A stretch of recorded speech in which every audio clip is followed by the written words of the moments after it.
Il y a un rabbin à la yeshiva qui nous a parlé il y a une dizaine d'années d'un rabbin, waouh, c'est un super tzaddik, machin, tout ça, waouh, hakodesh, tatati, tatata. Bon, nous, on est habitué à ça, ça nous fait pas. Et il nous répète et machin, tout ça. Enfin, on avait une question ici grave, un chidour d'un bachot, un garçon, il avait des problèmes. On ne savait pas oui, non, oui, non, oui, non. On va le voir.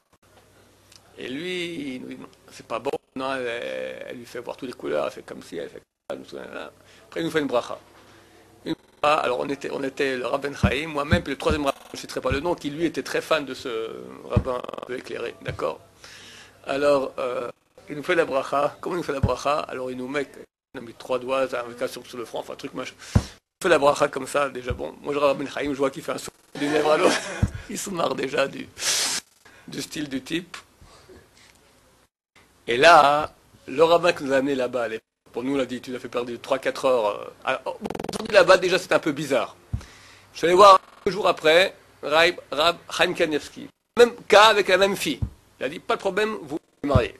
Bon, le rabbin Polo avec la main comme ça, et Rab Chaim Kanievski, c'est sorti que Rab Chaim Kanievski, ça vaut 10 000 fois plus. Donc, Baruch Hashem, aujourd'hui, ils sont mariés, des enfants, Tamit Chacham, Baruch Hashem, tout va très bien. Et l'autre, pour Rachido qui aurait pu se faire, il a dit non.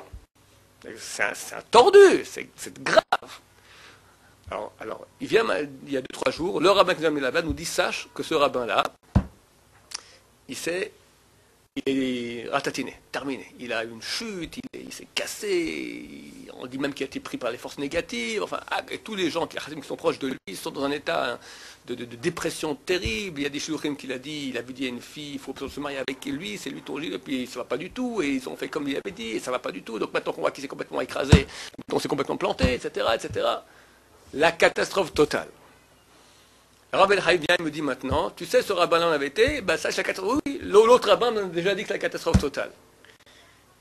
Bon, ça va très bien, on a bien vu qu'il avait dit n'importe quoi. Il dit non, des fois il voyait bien. Il y a des cas où il a vu bien. Je ne suis pas au courant. Mais le rabbin Chaim me dit oui, il y a des cas où il voyait bien. Donc je vous dis, voir bien, oui, mais peut-être une fois tu te plantes.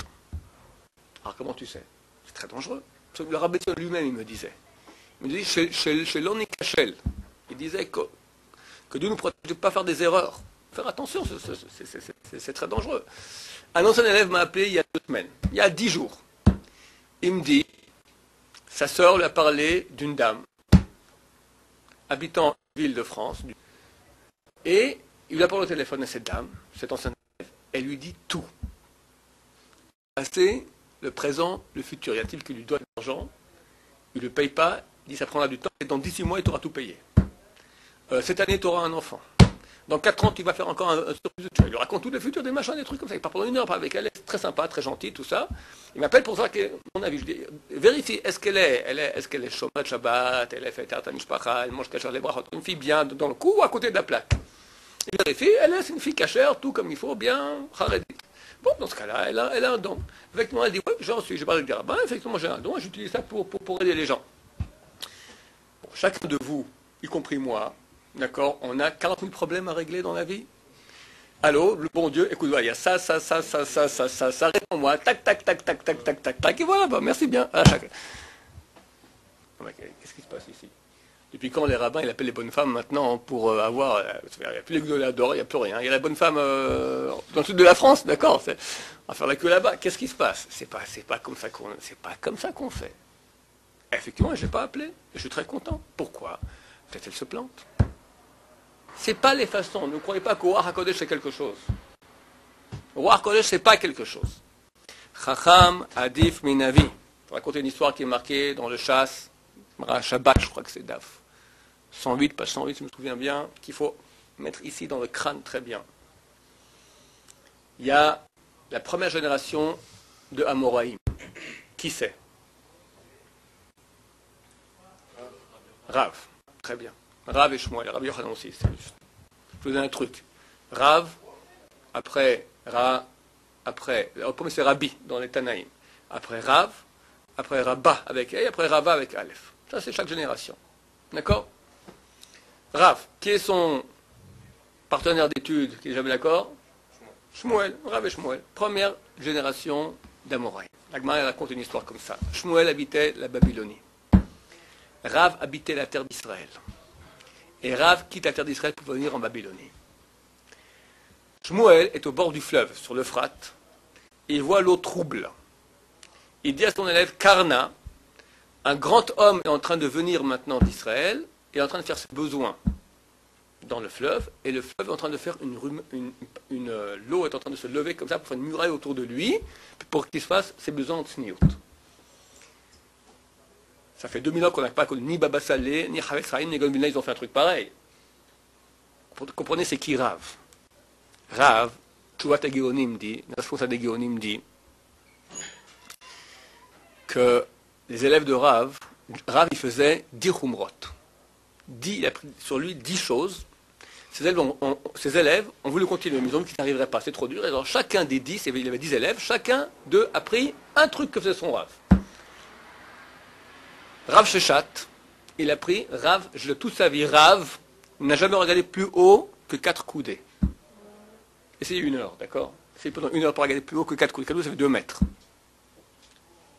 Toute sa vie. Il n'a jamais parlé Sikha Betela. Il n'a jamais fait 4 pas sans tefilin. Encore des trucs comme ça. C'est impossible. Il fait les 10 à la fois. Les élèves qui ne réussissent pas. Ils réussissent pas. Rav Sheshat, c'est son élève arabe. Il a pris sur lui de ne jamais regarder plus loin que 4 coudées. Il a vu qu'il avait peur qu'un jour il sensait la pulsion de vouloir lever les yeux. Il ne tiendrait pas. Il s'est crevé les yeux. Rav Sheshat, il est aveugle, Agmara dit. Rav Sheshat, il est aveugle. Il s'est rendu aveugle pour tenir la khumra de Rav. Une khumra. Rav, il faisait les 10. Donc le fleuve fait une muraille d'eau autour de lui. Depuis qu'on est sorti d'Égypte, on n'a pas vu un cas pareil, on avait une muraille d'eau. Pour Rav, oui. Je donne un truc plus facile, Jérémy. Tu rentres maintenant à Paris, fais-moi 1 heure sans voir de bonne femme mal habillée. 1 heure.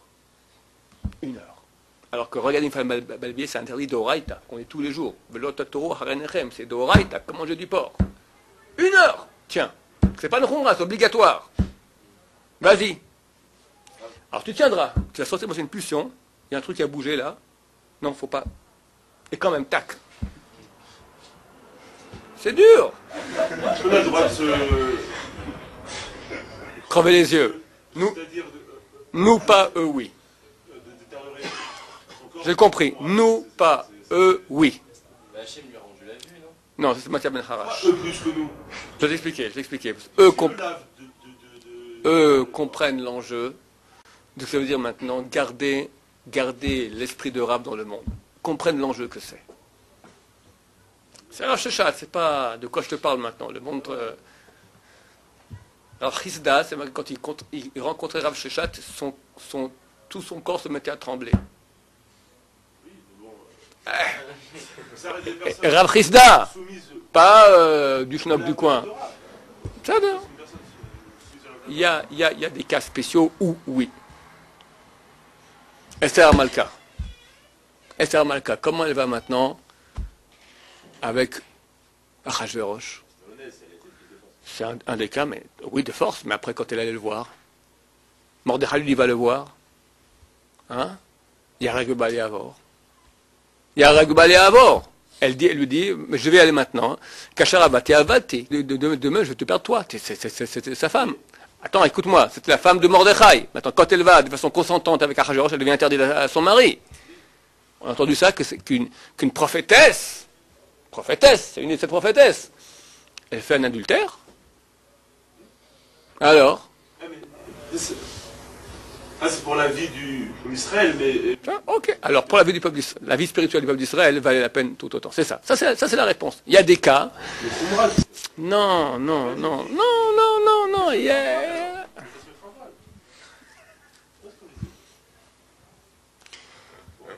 Rav Sheshat. D'accord, de quoi on parle? On parle de... Et s'il lui décide comme ça, il a dû sûrement procéder à ta question. Et malgré tout, il l'a fait. Donc on parle maintenant de sauvegarde de la spiritualité de l'âme d'Israël. Cette chose-là, elle protège l'âme d'Israël peut-être jusqu'à aujourd'hui. Les yeux. Les yeux. Sinon, qui tiendrait? C'est terrible, l'envie des yeux. Le problème du voir Kodesh, c'est le fait qu'on peut voir des choses qui ne sont pas vraies finalement. ça vient de nous, ou alors c'est du ciel, on s'amuse un peu avec nous? On s'amuse du ciel. Je vais expliquer ça après. Maintenant, je suis en train d'expliquer l'histoire. Je raconte l'histoire. Donc Rav, il fait ses besoins dans le fleuve, et le fleuve fait une muraille autour. Donc, c'est pas n'importe qui. Shmuel, il voit ça. C'est pas mal que Shmuel puisse voir ça dans l'eau. D'accord, il voit que l'eau un peu était trouble comme ça. Il comprenait qu'à quelques kilomètres de là, Rav fait ses besoins. Shmuel dit à Karna, va vérifier si c'est un Tamid Chacham. Karna, c'est l'élève de Shmuel. Karna va voir Rav, Koda Rav, Shalom, ils sont à parler. Il pose une question, mais que chaque petit gosse, il connaît la réponse. D'où on sait? C'est marqué dans la Torah, c'est marqué que Biyom Hashmini imol psaor lato. Le 8e jour, il retrancha la chair de son excroissance. Brit Mila. D'où on sait que la Brit Mila se fait là-bas. C'est marqué, il va retrancher la chair de son excroissance. C'est pas marqué où? Excroissance peut être le lobe de l'oreille, excroissance, le nez un peu long, excroissance, d'accord, n'importe quoi peut être excroissance. D'où on sait que c'est là-bas qu'on fait la Brit Mila? Rav lui répond. Parce que dans Abraham Avinu, c'est marqué Imol Kol Zachar. D'accord? Zachar, donc c'est un mâle, donc c'est un mâle, en quoi le mâle est différent de la femelle? C'est là-bas que ça se fait. Après, une autre question, une troisième question, des trucs bébêtes. J'arrête ça, c'est pour ça, après la suite un peu plus loin. Je comprends pas. Shmuel, tu vois que le fleuve fait une muraille d'eau autour de Rav. T'as encore des questions? Va vérifier si c'est un Tamid Chacham. Ça veut dire que pour nous, faire des miracles, avoir Ruach Kodesh, ça vaut presque zéro. Pas dire zéro, presque zéro. C'est pas grand-chose. La bonne femme du sud de la France, elle le fait aussi. Comment on appelle ça? Le marabout le fait aussi. D'accord? Madame Soleil le faisait aussi. C'est dingue. Alors, il y en a qui fait des miracles. Uri Geller aussi, il tourne les fourchettes. Et alors, c'est un grand sadique. Je peux voir aussi maintenant, si, comme tu m'as dit, c'est pas un pouvoir qui vient du côté négatif de la sorcellerie. C'est un pouvoir de Dieu, les anges vont autour de lui. Et il voit ça, Shmuel, il voit les anges autour de Rav. Il n'y a aucun doute là-dessus. Il dit, et alors? Et alors? C'est ça la grandeur de quelqu'un? La grandeur de quelqu'un, c'est est-ce qu'il est Tamid Chacham ou pas? Il connaît la Torah ou pas? Bien sûr, Tamid Chacham, qui a un vaurien à côté, d'accord, et garde les filles, dégage, d'accord? Comme il y en a aussi beaucoup, hélas. Mais Tamid Chacham qui est tzaddik, ça c'est quelqu'un. Ça, messieurs, vous le mettez dans le crâne, cette histoire-là. Bien profondément. Quelqu'un qui fait des miracles, il faut aller voir ce qu'il est Tamid Chacham. Parce que c'est pas grand-chose pour nous. C'est pas comme ça qu'on voit la valeur de quelqu'un. J'ai pu fréquenter beaucoup la famille du Rav Benson Abba Shaul. Il parlait, sa femme parlait, elle parlait d'un homme, il dit, Tamid Chacham. Le super compliment qu'on peut dire sur quelqu'un, c'est un Tamid Chacham. Ça, c'est quelqu'un. Le reste, c'est de la gnognotte. Il fait des prodiges, il fait des brachot. Ok, ça c'est les fioritures autour. Je dis pas que c'est pas bien, c'est très bien. Mais est-ce que c'est quelqu'un qui connaît la Torah? En France, pour parler un peu du monde français, d'accord, la France aujourd'hui est majoritairement sfarade. Les sfarades, ils ont une foi innée. C'est très rare un sfarade athée. Il croit en Dieu. Un peu superstitieux, tout ce qui est un peu mystique, ça le chauffe. Et c'est pour ces raisons, c'est le terrain de prédilection des faux kabbalistes. Des gens qui font du tralala, tralali, tralala, le bracha, machin, tout ça, des miracles, qui voient des tatati, tatatata, et à la fin, il faut passer pour donner le chèque, dans les bons cas. Des fois, ça finit bien plus grave avec les filles. Je parle de réalité que je connais. On ne regarde pas quelqu'un s'il a une réputation de tzaddik, c'est une réputation qui fait des brachot qui marchent, c'est une réputation de quelqu'un qui voit des choses. Est-ce que c'est un Tamid Chacham? Ça, c'est quelqu'un.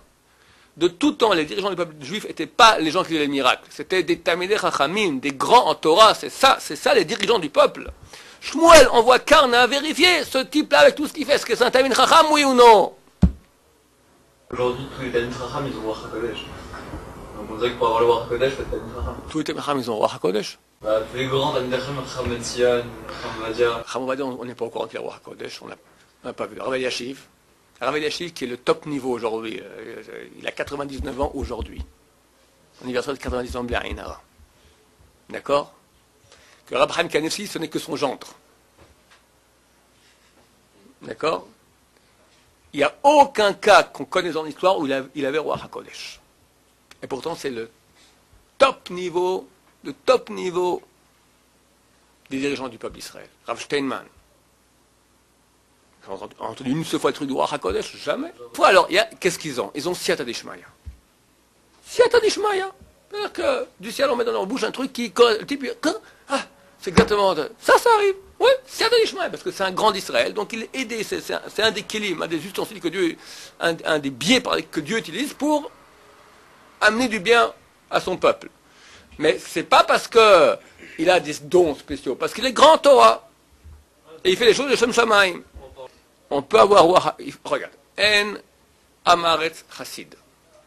Un Amaretz ne peut pas être... Pour avoir Roi HaKodesh, il faut être Chassid. Il faut quelqu'un qui est proche de Dieu, qui fait des actions qui est plus que le strict minimum. Faire beaucoup plus. On ressort Roi HaKodesh comme ça. D'accord? C'est d'être un tzidkut. D'accord? Tu ne peux pas être Amaretz, ignare, faire des erreurs. Mais ce n'est pas sa spécialité. Il y a une autre histoire que je vais vous raconter qui est très importante. Rabban Shimon ben Gamliel était le Nassi, était le président du tribunal rabbinique en Israël à l'époque. C'était le plus grand Talmid Chacham de l'époque. Il connaissait toute la Torah. Rashbag, Rabban Shimon ben Gamliel. Son fils est tombé malade. Il a envoyé des messagers aller voir Rabbi Hanan ben Dosa pour qu'il prie à Dieu. Rabbi Hanan ben Dosa, c'était un des grands sadikim. C'est marqué qu'il faisait des jeûnes. Et c'est marqué que le monde entier est nourri grâce au mérite de Rabbi Hanan ben Dosa. Rabbi Hanan ben Dosa, il lui suffit de quelques caroubes pour être rassasié. La femme de Rabbi Shimon Gamliel, qu'est-ce qu'elle dit une femme? Elle est la femme du rabbin. Je comprends pas quoi. Et toi? Pourquoi tu vas faire? Pourquoi tu envoies que lui prie? Toi tu vas prier? Il répond, moi je suis comme un ministre chez le roi. Lui est comme un serviteur chez le roi. Il a raconté ça ici, n'est-ce pas? Le serviteur, qu'est-ce qu'il fait? Il est dans la chambre du roi. Il voit le roi en pyjama. Le roi est malade, je sais pas moi, il lui met le thermomètre il lui met un suppositoire des fois, qu'est-ce que j'en sais? C'est le serviteur du roi. Le ministre, tu verrais le ministre mettre le thermomètre dans la main, dans la bouche du roi, c'est un ministre. Le serviteur, il a une proximité du roi que le ministre n'a pas. Donc quand tu as besoin d'un coup de piston, tu donnes au serviteur.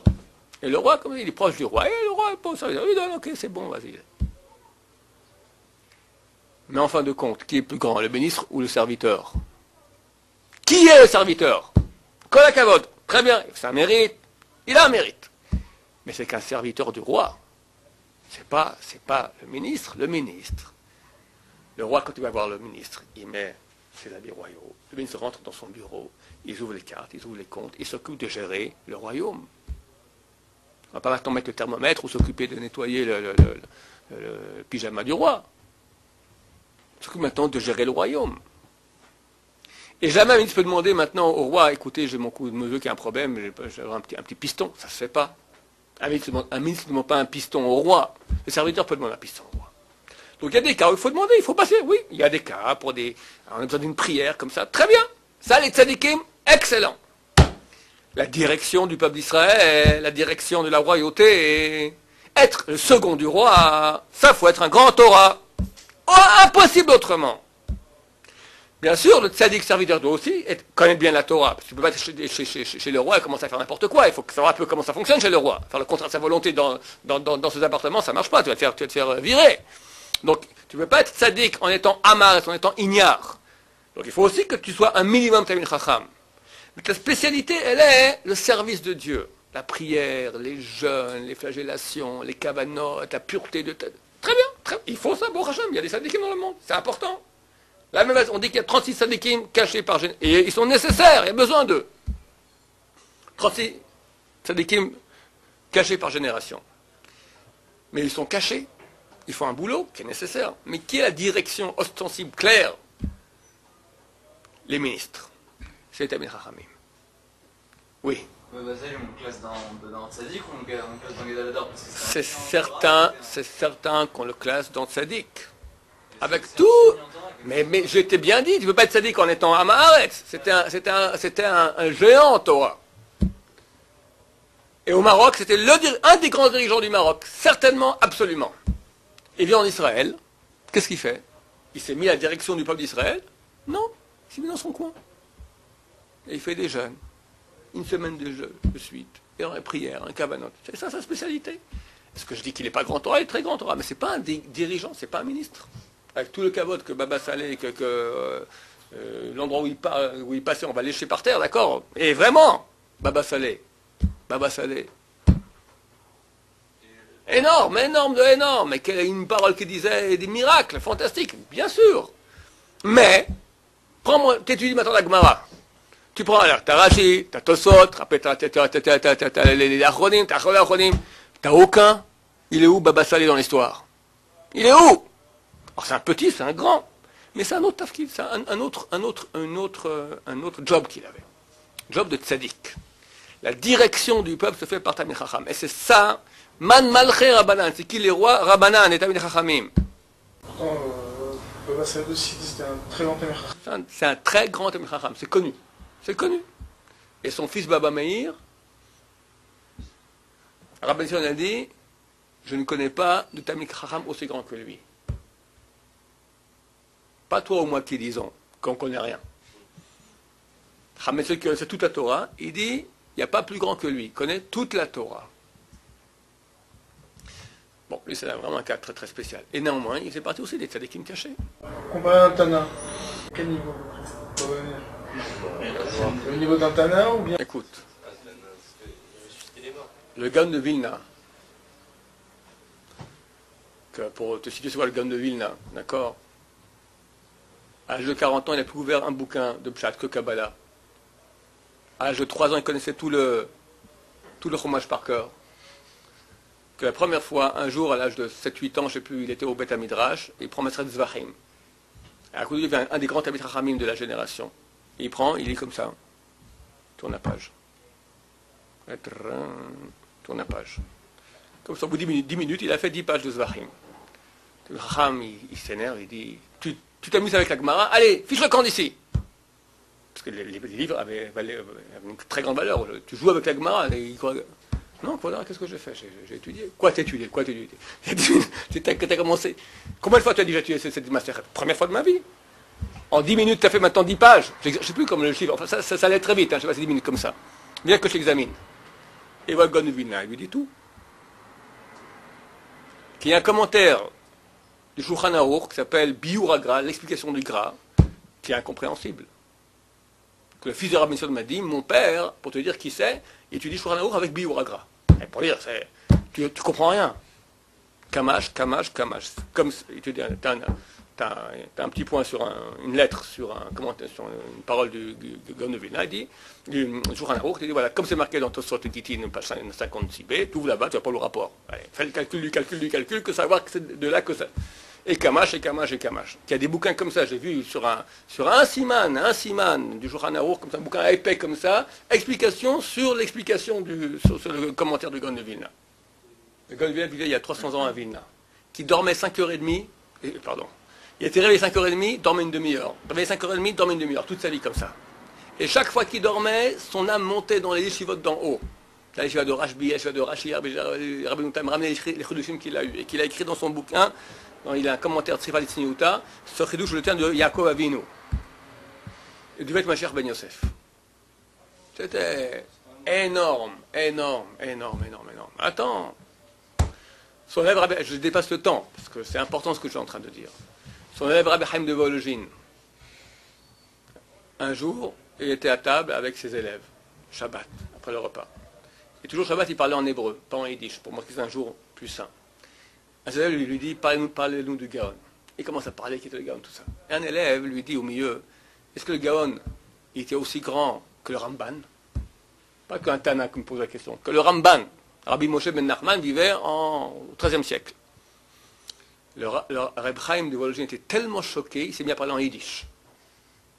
Il a dit, avec tout ce que j'ai connu, le Gaon de Vilna, avec tout ce que c'est extraordinaire, inimaginable, peut-être, il aurait été comme un élève du Rashba.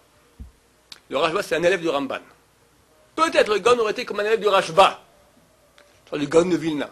Tu oublies maintenant les rabbins qu'on a ici avec tout le kavod, comme un Tana.